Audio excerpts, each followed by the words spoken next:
Well, I think if you look at the military side, yes, we see a tremendously new alignment.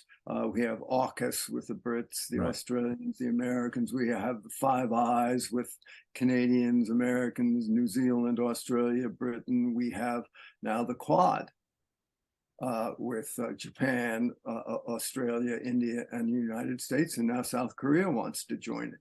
So one would have to say that, and then of course, America is closer than ever to Europe.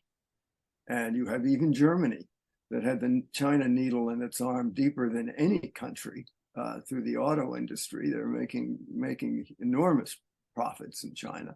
Let's see how long.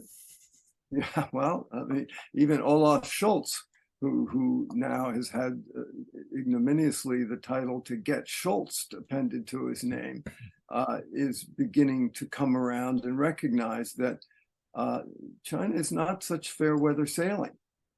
Now, this does not mean that everybody's left China. Because interestingly enough, it's not that countries aren't looking for off-ramps.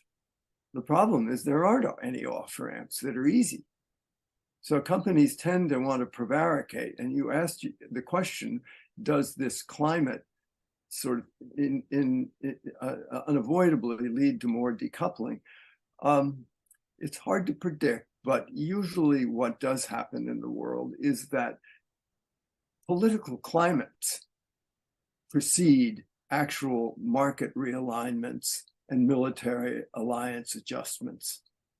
And I think if you see anything, particularly with Xi Jinping, hugging it up with Putin in Moscow, even as Putin is committing war crimes in the Ukraine, this is not good brand management by Xi.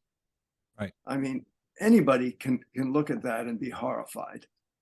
And I don't think he kind of understands that to the degree he should. So it seems to me that you have to kind of put your finger in the wind and see which way it's blowing, even though there's money to be made still in China and people are making it.